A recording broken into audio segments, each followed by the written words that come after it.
The Business Mentors, Business to Brand. Nothing is impossible in life. You can do everything what you want. Strength is life and weakness is death. The well begun is half done. काम अच्छा शुरू होना वो आधा खत्म होने की निशानी है। नमस्ते दोस्तों, मेरा नाम है गौरव त्रिवेदी और मैं एक लाइफ कोच हूँ। अभी अभी आपने कुछ इंस्पिरेशनल एंड मोटिवेशनल लाइन सुनी। ये लाइन मैंने इसलिए बताई क्योंकि आज हम मोटिवेशन एंड इंस्पिरेशन के तह तक जाने वाले हैं। आज हम एक ऐसे दौर में जी रहे हैं जहाँ पे सब चीज़ ओवरडोज में चल रही है। मोटिवेशन और इंस्पिरेशन भी इससे बाहर नहीं है। आज जहां देखो वहां आपको सो कॉल्ड ट्रेनर्स मिलते हैं, कंसल्टेंट मिलते हैं, मोटिवेशनल स्पीकर्स मिलते हैं जो आपको बहुत सारी बातें समझा देते हैं, बहुत सारी बातों के लिए मोटिवेट कर देते हैं और आपको ऐसी ऐसी चीजें करने के लिए इंस्पायर करते हैं जो कि शायद आपके करने के लिए जिसका कोई महत्व ही नहीं है, आपके लिए वो करना कोई सिग्निफिकेंट ही नहीं है, लेकिन फिर भी हम उनके बहकावे में आ जाते हैं। आइए इस चीज को हम एक स्टोरी के माध्यम से समझते हैं। एक जंगल में एक शेर हुआ करता था। जंगल का राजा होने के तौर पे उस शेर का जंगल में दबदबा था। बहुत सालों तक राज करने के बाद अब उसकी उम्र हो चली। अब जाहिर सी बात है, उम्र हो चली तो उसको शिकार करने में परेशानी आने लगी। लेकिन इससे चिंता शेर के बजाय उनके दरबारियों को ज़्यादा हुई, जिनमें कौवा, गीद और लोमड़ी जैसे प्राणी थे, क्योंकि शेर के शिकार के बाद बचा हुआ खाना यही लोग खाया करते थे। अब इनके मन में सवाल आया कि अगर शेर ने शिकार करना बंद कर दिया तो हमारा पेट कैसे भरेगा। तो वो लोग मिलकर तरकीब निकालते हैं। वो बोलते हैं कि महाराज, हम शिकार को आपके पास ले आएंगे। आप शिकार तक ना जा पाए तो क्या हुआ, हम उसे आप तक जरूर ले आएंगे। तो इस चक्कर में वो एक गधे के पास जाते हैं। गधे के पास जाकर वो कौवा बोलता है कि अरे गधे, तुझे पता है जंगल में बहुत बड़ी समस्या आने वाली है, जंगल में एक बहुत गहरा संकट आने वाला है। गधा बेचारा भोला होता है, वो पूछता है ऐसी तो क्या मुसीबत आ गई। तो कौवा बोलता है हमारे महाराज जो शेर हैं वो बीमार हैं, वो शिकार नहीं कर सकते हैं, वो उठ नहीं सकते हैं, लगता है वो कुछ ही घड़ी के मेहमान हैं। तो एक प्रजाजन होने के नाते तुम्हें नहीं लगता कि तुम्हें उनकी खबर देखनी चाहिए, उन्हें मिलना चाहिए। तो गधा मान जाता है। गधा उस कौवे के साथ उस शेर की गुफा में जाता है। वहाँ पे सब लोग बैठे होते हैं, सबके मुंह लटके होते हैं। ऐसा लगता है कि जैसे शेर कुछ ही पलों का मेहमान है।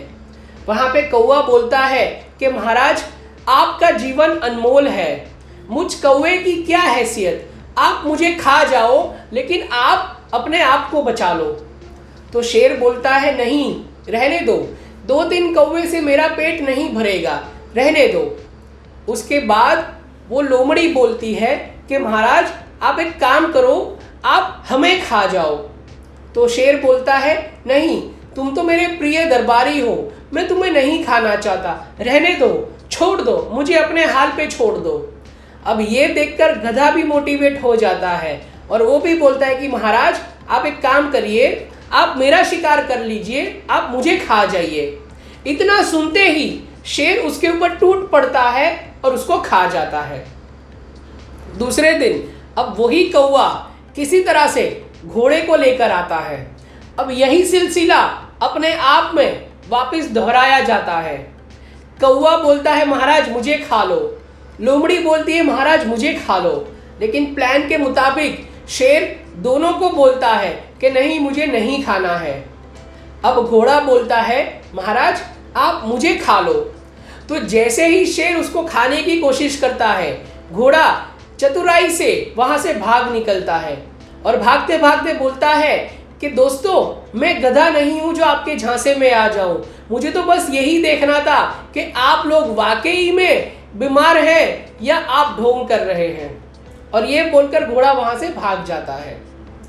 तीसरे दिन वो कौवा एक हाथी को बहला फुसला कर ले आता है। ये सिलसिला वापस दोहराया जाता है। कौवा बोलता है महाराज मुझे खा लो, लोमड़ी बोलती है महाराज मुझे खा लो, लेकिन शेर दोनों को मना करता है। फिर हाथी बोलता है महाराज आप मुझे खा लो और अपना पेट भर लो। तो जैसे ही शेर उसका शिकार करने आता है, हाथी बड़ी सावधानी से उसको अपनी सूंड में उठा लेता है और गोल गोल घुमा करके दूर फेंक देता है और वो शेर वाकई ही में मर जाता है। उसके बाद वो हाथी जंगल का राजा बन जाता है।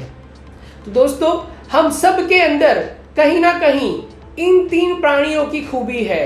हम कुछ सिचुएशन में भोले बनकर गधे के जैसा बिहेव करते हैं, कुछ सिचुएशन में चतुर बनकर घोड़े की तरह उस प्रॉब्लम को सूंघ करके वहां से भाग जाते हैं, और कुछ सिचुएशन में उस हाथी की तरह हम उस प्रॉब्लम का, उस परेशानी का सामना करते हैं। तो इस कहानी से ये सीखने को मिलता है कि आपको उन सो कॉल्ड मोटिवेशनल स्पीकरों से, उन सो कॉल्ड इंस्पिरेशनल स्पीकरों से सावधान रहना है जो आपको इररिलेवेंट चीजें करने के लिए बोल रहे हैं। आपको अपने जीवन में घोड़ा भी नहीं बनना है, क्योंकि घोड़ा टेम्पररी उस समस्या से भागता है, लेकिन खतरा अभी भी उसके सर पर मंडराता है। अगर आपको बनना है तो उस हाथी के जैसा बनो जो उस सिचुएशन का सामना करता है और उसके ऊपर विजय हासिल करता है। तो अगर आपको सही गाइडेंस चाहिए, अगर आपको पर्सनल और प्रोफेशनल लाइफ में हाथी बनना है, तो आप हमारा संपर्क कर सकते हैं। The business mentor can be your right coach. हमारी कॉन्टेक्ट डिटेल्स इस वीडियो के डिस्क्रिप्शन में दी गई है। तो ऐसे ही और मोटिवेशनल वीडियोस को अपने इनबॉक्स में पाने के लिए इस चैनल को सब्सक्राइब कर सकते हैं, और इस वीडियो को शेयर करके दूसरे लोगों को भी आप हाथी बनने में हेल्प कर सकते हैं। तो ऐसे और वीडियोस के साथ, और कहानी के साथ, और लर्निंग के साथ हम नेक्स्ट थर्सडे फिर से मिलेंगे। तो तब तक के लिए keep learning, keep growing. Thank you. The Business Mentors, Business to Brand.